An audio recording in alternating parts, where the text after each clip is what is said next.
Ko nga pala si Paring Tom, nga on-board po siya ngayon. Siya po siyang third engineer. Nasa barko po siya na nasa Amerika sila ngayon. Ang biyahe nila. Nag-video call kami kaninang umaga. Nakausap ko nga si Sir. On-board siya ngayon. Salamat Paring Tom sa pag tulong po sa akin dito. Pagka natin si Sir Tom. Sa aking pamilya, ingat kayo dyan. Sa Madonna, may asawa ko, yung anak ko, si Person and Abigail. God bless po. Maraming salamat, sir. Uy, thank you. Welcome. Lakpakan natin. Lakpakan din natin. Nagbigay ng gold coffee. Ayan, John. Masahan talaga. Galing pa yung Cebu. Thank you. Isa to si, Siman. Okay, so, thank you very much sa Sir Ralph, no? Boss Ralph from Talibon, Bohol. At salo tayo dun sa kanyang kumpare na binigyan siya ng tulong. Talagang bibira lang yung sima na ganyan na tutulong sa kumpare, no? Talagang yan. Thank you, Boss Tom. Ano apelido nun? Ilustrisimo. No, Tom, Ilustrisimo, may salot, no? Isa kayong dakilang siman talaga dahil kita mo naman, hindi mo naman kapatid, hindi naman kaibigan lang. Talagang binigyan siya ng tulong. At siya naman yung nakaabil ng scholar natin na yung 50% natin na training, no? Siya first. 13 yun sila pero wala pang yung iba eh. Wala pang paramdam eh. Papatay-patay. Ubus na lang yung sigarilyo ni Boss. Nagparamdam nyo, set out hanggang June 15 lang yung nanalo natin ng nanalo. Yung nakaabil pala ng training na 50%, ito na si Sir ngayon, isa, Robin na. Dito pa isa natin na future natin na maestro. Plakpakan natin pala. Papasan mo nga yan. Kasi yan, pasadong bagong pasar sa dito ka, Sir. Kasi ito yung magiging maestro ninyo rin, magiging trainer sa natin, welding, no? Siya po ay graduate ng 4 years, bagong pasar sa education, no? Bibihira lang yan ganyan, no? Batang promin ko bata pa eh. Pagpakan natin kasi bibihira lang makapasar, no? Anyway, so welcome sa Butuan City. Ito naman, taga Cebu, taga Bulacan, taga Jinsan, taga Davao, dalawang taga Davao. Mayroon pa taga ibang lugar na doon, nagtitraining ngayon sa tawag dito sa machine shop. So dito naman sa atin is kumbaga na lang to, sharing na lang sa skills. Daming dalawa ni Sir Fred dahil dati rin si Man, no? 23 years ka Sir, no? 21 years sa barko. So hindi basta-basta yung veteran ang mga maestro natin. Uy, babatiin pala natin yung si Pedrong Kuyakoy at saka si Kabakal Edward. O dito na yung nandito na yung mga tawag niyan na nakakita sa nyo yung recommend na training center. Thank you sa pag-recommend sa ating training center ng Good Choice. Hindi mo na ako upo kasi sarap yung natin. Uy, shout out pala yung almusal namin kanina. Ang sarap ng ribs, no? Ribs, ma'am. Shout out yan sa Samsi, Karinderya. Yan si Pitford. Busog ako ngayon, no? Pwede na hindi mag-almusal o maghapunan siguro, Jollibee Boy. Pwede na. Isang bottle na San Miguel mamaya. Dalawa Boss Pedro. Siguro, pwede na yan. Bili na tayo mamaya ng gas kasi ayos na yata yung multicab natin. No? Anyway, welcome to Good Choice. Si Good Choice pala is last year lang natin na umpisa yung training ng bundle seafitter course at saka itong land base natin bound for Australia, Canada, New Zealand. Oy, shout out pala, Boss Buit, dyan. Ma'am Philly Lacorte, yung may-ari ng Plugline Security Placement Agency. Yung bound for Australia, apply kayo sa Plugline, no? Placement Agency. Sa Australia mismo yan, yung location ng agency na yan. Ang may-ari is si Ma'am Philly Lacorte from taga Davao. Happy vacation, ma'am, dyan sa Davao. Pasensya na, hindi ako marating dyan sa ninyo. Siguro hopefully next time. Dahil ito, mahirap iwanan to dahil mga malalayo pang lugar din, no? So, dito naman, talagang, kilala na tayo sa, Peter na nag-onboard. Mga 47, 48 na yung onboard natin na Peter. Last year lang tayo, imagine, 48. Wala pang training center sa buong Pilipinas. Nagpa-onboard ng fitter na 47 na fitter. No? In 1 year. Ngayon, mayroon tayong marami na nagpaalis doon sa Manila. No? Pero yung hindi nakaalis, ay alam na, mga school bukol. Kaya hindi naman na graduate ka ng isang school na makilalang school, hindi puro cum laude yan.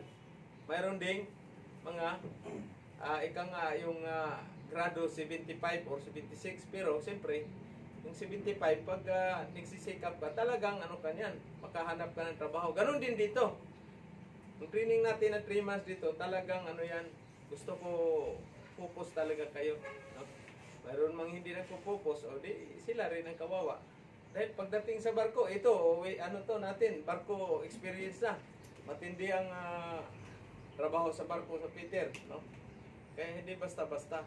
Pero siyempre, katapat noon is, ano man, anong katapat noon na, Jollibee Boy is, 58 na ngayon, di ba? Ang ano, $1, 1 USD, 58. First, ito sa history, na nakamataas. Sa atin, Sir Ped, sa'yo, Sir Ped, magkano ba ang $1 dati? 46. Nung pag-retire mo, pag-ganito? Pag-retire na ako, mga 47.50. Uy, taas pala, no? Sa akin, ano lang, 40, ano to, 2014. 12, Kailan 11, pa ba? 2011 po. Yung tama, yung kay, hirap pa tayo, tumaas, no? Taas yung kahirap ko. Oo. So, nung sa akin naman, 43 lang, nung retiro. Pero actually, hindi man retiro. Kasi 1 month, 1 contract vacation. Tuloy. Ngayon, magti 10 years na this coming July. Saglit lang, no? So, after 10 years, wala na, mga ano na kayo, talagang veterano, batikang Peter. Ito naman, maglalambis. Diyan naman, siguro after 10 years, yung katawan niya, magiging kasi laki siya sa akin. O kasi laki kay Jollibee. Kasi bubuga na yung trabaho doon sa ibang bansa eh. Talagang, ano yan. Ay, sa bagay, ano naman yan, depende naman yan sa inyo sa akuan. Pero ang trabaho talaga, lalo na pag sa Australia kayo or sa ibang ano, lalo na pag na shipyard. Ikaw galing shipyard, di ba? So, kumusta ang ano doon? Talagang buganay talaga. Ha? Ayos lang. Buganay. Ayos. Ang helper. Wala, gapang ka doon sa loob ng double bottom, ang grabing usok. Talagang matindi. So, kaya dito, ang training natin, talagang ano na yan, package nga, ika nga eh. Nandiyan na lahat. Welding, torno, pipe fitting, gas welding, gas cutting, magbaklas kayo ng makina doon, at saka yung basic ano natin, machining. Saka safety. Ang pinaka-importante, yung safety sa trabaho. Marami ng Peter na grasya dahil sa unsafe working, ika nga, yung attitude. So, yun ang ano dito natin. No? Siyempre, si Sir Fred, ako. Mayroon pa tayong isa na, shout out sa Boss GC pala. Ano nang balita? Magparamdam, nakakuha na ba yun ng passport? Ano po sir? Sa this coming 7 pa. June Ang 7. appointment niya, Appointment niya. June 7. Shout out Boss GC, langoy-langoy ka muna dyan sa Carmen, tubig, dagat. Wala naman tayong jitaw na training ngayon. No? Tayo jitaw. Ito lang mga ano natin. Meron namang darating pa sa sunod na araw. No? Itong galing Cotabato. Next week, June. Galing Cotabato. Shout out pala sa ano natin, viewer. Luzon, Visayas, Mindanao. No? Saka yung mga seaman, no? Sa buong mundo. Excuse me. Naupo ko tuloy. Ano yung tapang namin yung hindi pa nga ako dagdit lang. Tapang na po tubig.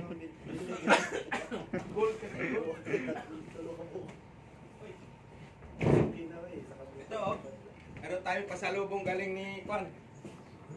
Anong nito kulang? Tinapay sir, kape. Yan.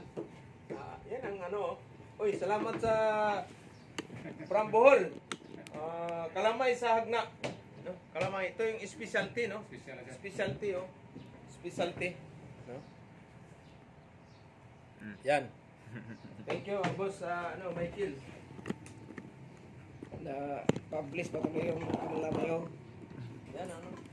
Special around the world pa yung kalamay na yun. Oh, kalamay, maano eh. Pero pag medyo mataas ang sugar mo, kasi ano to eh, matamis.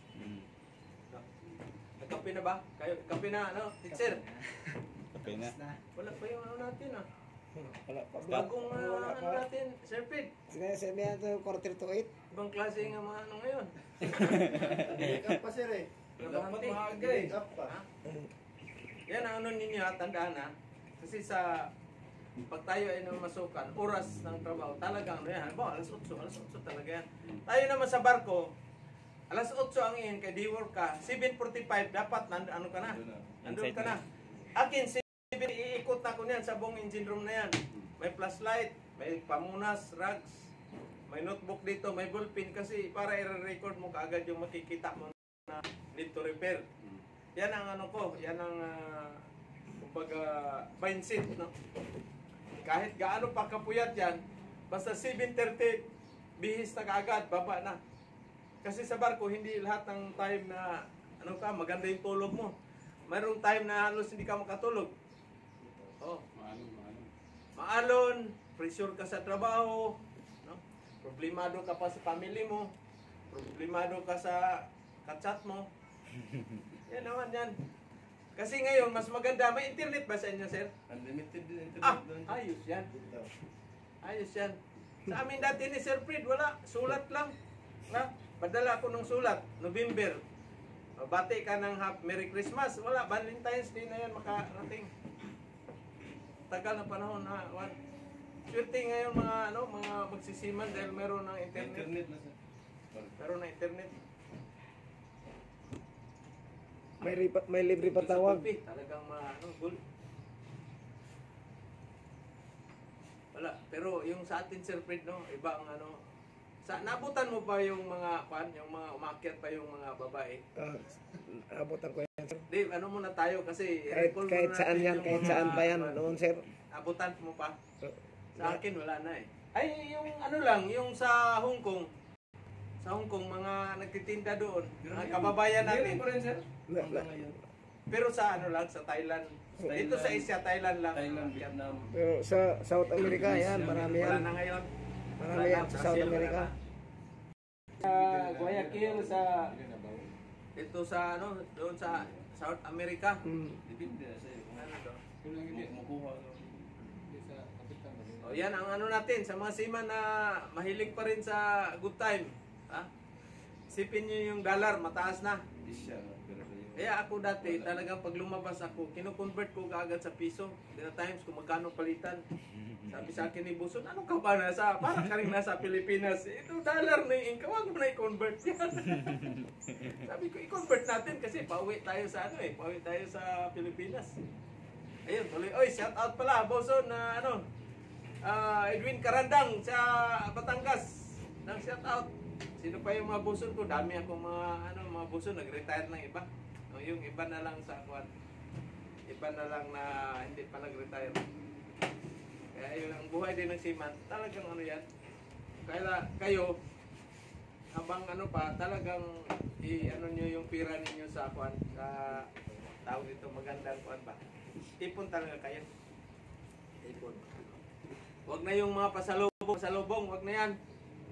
Unang panahon pa yan. Bakit pag ikaw wala ng pera, mayroon bang magbigay sa iyo? Wala. During your training, sacrifice kayo, wala mang nagpadala dito sa inyo na kwan. Yun ang tumulong sa inyo, yun lang din yung tulungan ninyo. Pero yung hindi tumulong, nag-antay lang ng tagay, ay huwag yung bigyan. Mahirap yan, yung puro tagay-tagay, tapos pag alis ka na puntang Manila, wala ka ng doon, sipa-sipa ka ng nata. Nagtambay ka ba ng Lunita? Sir? Wala sir. Wala rin. May experience niyo yan, tambay ka ng Lunita. Kasi sa Lunita, doon mo makikita yung malalaking sahod. Malalaking sahod. Doon ba? Yung pinto-pintuhan ba? O dito ka malaking sahod. Tambayan ng Tambayan ng mga seaman yan. Diyan ako sa Lunita na nag-umpisa talaga. Kaya kahit nung nasa offshore na ako, talagang pumupunta pa rin ako dyan sa Lunita. Paalis na kinabukasan pero punta pa rin ako ng Lunita. Kasi sa Lunita mo makikita yung mga kasamahan mo, tagal mo ng mga kasama, ilang years, 10 years na. Makikita kayo doon. Yung iba, wala na. Sipa-sipa lata na lang doon. Oh, kasi ano man, yung yan bang mindset na doon ka na mag-ipon sa kabilang barko pit kasi buo pa yung kontrata. Yan ba? Yan ang mga mindset. Pag-ipon na, bakit wala tayong sariling barko? Hindi, buo pa yung kontrata mo sa kabila, saka ka na mag-ipon. Puro good time, good time. Oh. After ilang years, 8 years, nagkita kami sa ano, hindi na, wala, parang ano na eh, sipa-sipa lata na eh. Oo, akala ko ba buo pa yung kontrata natin sa kabilang barko. Sabi niya, wow, mali nga eh. Yan ang ano mo, ang sinasabi ko. Wala, kawawa. Tayo seaman, masaklap pag wala tayong pira, walang magpahiram. Walang magpahiram. Sabihin lang na nagluloko ka eh. Walang maniwala. Walang maniwala. Mga OFW, manghiram ka ng pira. Walang maniwala sa'yo. Dito pulang. Kaya yun talagang ano, hindi naman masama tumutulong pero talagang ano ninyo yung pagtulong, limitasyon. O shout out tayo kay ano, sir. Matulungan naman, ano naman yung si ano, yung third engineer na tumulong sa kanya. Darating din ang time, magkasama sila sa barko. May time talaga magkasama kayo sa barko niyan. Lalo na pag malakas siya sa agency, pwede ka request eh. Third engineer, pwede na maka-request siya. Peter ko nga yung bunso kong Peter eh, nakapag-request nga, talo pa niya yung chief engineer eh, kapitan. Sabi nga daw sa kanya, kapit, talo mo pa kami, nakadala ka ng tao ah. Kami, sa kapitan, chief engineer, hindi kami nakabitbit ng tao. Depende niya sa performance mo sa barko. No? Ganun din, kayo sa land base, pwede rin kayo mag-recommend. Pero kailangan yung performance ninyo sa talagang magaling. Sige, di ka naman bigyan ng mag-recommend ka tapos yung performance mo, attitude, wala sa ayos. Eh, paano yan? Mamaya, masahol pa sa'yo yung ipadala.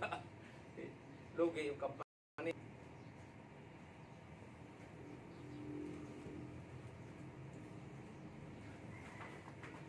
Ano bang show ko yung staff natin? Mag-hire siguro ako ng robot. Umaga pa ba? So, 8:30 na kapit oh. Wala eh, busy tayo. Dapat ay dito na siya. Ikuha na lang ito mamaya. Sama natin sa tumaturo at itong ano. Kasi kailangan talaga pag tayo, kung anong oras talaga yan. Hindi pwede na mahuli ka pa sa akuan, mauna pa yung busing mo. Ano mangyayari dyan? Ngayon sa mga generation ngayon, ika nga, magaling, matawag nito, madaling maturuan, pero ang problema, tigas ng ulo. Yan, ano dyan? Bright, pero ang attitude, Tagasan. bright ka, ano mo ng ano mo, yung, halimbawa, 88 yung ano mo, yung katalinuhan mo, 88, no? Ay ngayon yung ano mo, yung attitude mo. Kasi dito, ano natin eh, tatlo tayo eh. Attitude, skills, at saka knowledge. No? Morning, sir. Good morning. Uy, So, naglingkod po ito, ako. iti yung talino mo. Sir, Ha? niya naman kita. Ay, yung attitude mo naman, ito yung knowledge mo, iti. Dito yung skills mo, 0. Yung attitude mo rin, 1 lang. No? Or 75. 75 attitude mo. Dito rin, 75. So, anong resulta kaya niyan? Papasa o hindi? Ha? Wala eh. Sa attitude mo, 75. Sa skills, wala kang skills. Kay puro, ano lang, computer, ano ka? Ha? Puro games. Dito naman sa knowledge mo, matalino ka. Pero, wala. Bagsak ka. Di ba? Dito ka sa ano, 75 yung mo. 75. Dito naman sa skills mo, 90. Dito attitude mo, 90. So, saan kaya ang mas maganda? Dito o ito? Siyempre, dito. Ha? Attitude mo, maayos ka. O skills mo, mayroon kang skills kasi graduate ka ng good choice. Knowledge mo, bugo ka, bugo. Sa Bisaya pa. Pero pasado man ito 75. Pero pag ito nag-apply kayo sa barko, pag ito yung ano ninyo, wala. Hindi pwede. Ito dapat, ha? Kahit mahina yung knowledge mo, medyo ano ka, pero mayroon ka namang skills. Welder ka naman, o masinis ka pa, matutunan mo yan doon sa ano na yan. No? Dito ka, graduate ka nga ng 4 years course. Tapos yung attitude mo naman, 75.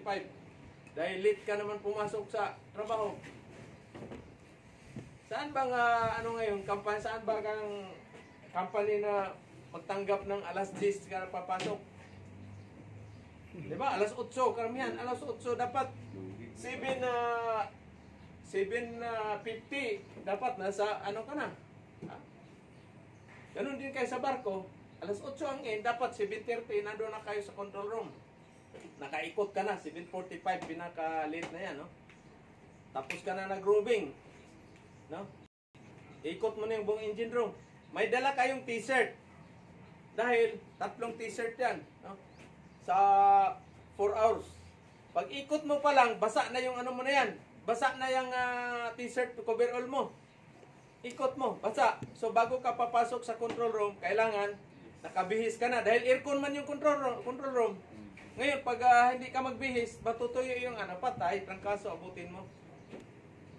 So, tapos, bakit kayong 3? Kasi, pagbaba mo pa lang, bago ka pumasok sa control room, isang t-shirt.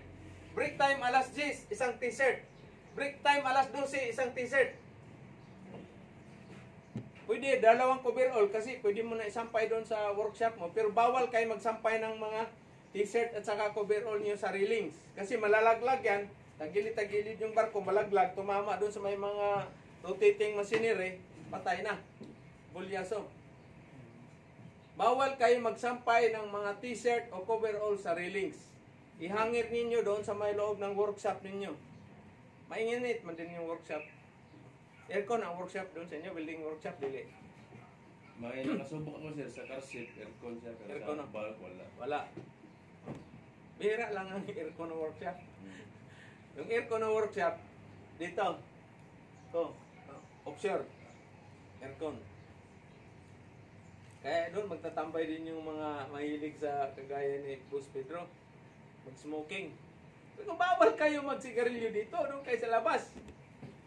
Bakit bawal eh. So mayroong mga smoking area. Ay ako, pag nagsigarilyo kayo, ako hindi nagsigarilyo, una akong mamatay. Di ba? Yan ang pinakaano dyan. Hindi ka smoker, una ka magkasakit kumpara dito sa nagsisigarilyo. Kaya very strict sa mga barko rin. Yung iba naman, natutulog, nagsigarilyo, kaganon hanggang natulugan, doon sa beadings, nasunog yung nasunog ang beadings. Nag-alarm clock ng hating gabi dahil nagsigarilyo, o di, chance ka masupukit ka doon. Usok dahil sa sigarilyo. Kaya bawal kayo magsigarilyo na nakahiga. Dapat, kayo, tapos lagay nyo, mayroong yan dyan, mayroong, sa tangkir naman iba. Ha? Sa tangkir, mayroong kayong smoking room. Bawal kayo magsigarilyo sa labas na dyan.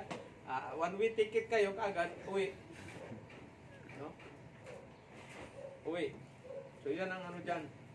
So ngayon, sa totoo lang, madaling ngayon, matalino ang mga ngayon, ang generasyon. Mga bata, matalino, pero ang tigas ng ulo. Tigas. Matigas pas magkuno. Alam mo yung kahoy na magkuno? Ha? Pero sino rin ang kawawa? Sino kawawa? Kayo rin. Di ba? Kayo rin kasi hindi naman kayo magtagal sa company. May mga company, 1 minute late ka lang, hindi ka na pwede pumasok sa company. Guard pa lang, pag 1 minute, hindi ka na pwede. Yan ang dyan, ng mga malaking company. Subukan mo dyan sa trabaho ka sa SM o sa Gaisano o sa Robinson o sa mga pag malate ka ng 10 minutes, wala na. Automatic na. Malaking company. Kaya sa malaking company talagang yan. At saka hindi pwede yung sabihin mo na maliit na traffic, walang masakyan, hindi man valid yan na rason. Sa barko rin, sabihin mo, trangkaso ako ngayon, di mo na ako mag-duty. Pwede ba yan? Ha? Hindi. May sakit, kaya bawal magkasakit sa barko. Saka pag nagtrangkaso ka doon, walang sinong tutulong sa iyo, sinong gagamot, walang doktor doon. Sarili mo lang. Kaya bawal magkasakit. Kahit may sakit ka, may trangkaso ka, wala, trabaho pa rin. Hanggat makatayo ka, tuloy yan. Pag hindi ka makatayo, pick upin ka na ng helicopter dyan. Oh. Yan ang dyan. Hindi, bawal magkasakit. Kaya dito, talagang kayo. Prepare yourself, ika nga din, pag doon na sa barko. Pero hindi naman lahat na barko, bukanay. Mayroon ding hayahay, ika nga. Dito naman sa offshore, 12 hours. 12 hours to 16 hours a day. No? Ang duty, ang na yan. Kasi 6 to 6 to 6, no? 6 AM to tapos 7 days a week yan. No? 7 days a week. Walang Sunday, walang rest day. Tuloy-tuloy yan. 5 months contract. All Monday yan. Ganyan ang trabaho. Kaya minsan, siyempre, ikaw lang isa, Peter. Ay, laking barko. At kaya umabot ka minsan ng 14 hours. Adi, so, bira yan, pare. Dito, 2.7 ako dyan. 2.7 plus OT. Okay? Plus OT. So, umabot ka ng mga 3,000. O, shout out pala sa PG's company, saka Team Ramform sa inyo dyan. Good morning, good day sa inyong lahat dyan. Ingat kayo palagi. So, 3,000. Kung ngayon niya rate ngayon, magkano na kaya yan, Mr. Jollibee Boy? Magkano na yan? Mga concert. Magkano na yan? 3,000 times 58. 178. 178k a month. So times ni mo lang 5 months. Yan ang na yan. Yan ang kikitain. Kung saan ako, nagtuloy-tuloy ako pag barko dyan. Pero ikaw nga, yung destiny, yung natin, siyempre, kumbaga siguro sabi ni Lord, magtigil ka na dyan, Jimmy Boy. Magturo ka naman para maraming mga maraming maging siman, maraming mga dollar earner. O, di ba?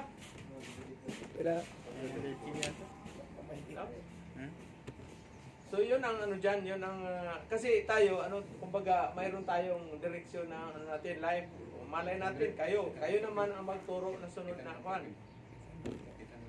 Magturo. Plus pa yan mayroon pa kaming class na basic sa bakasyon.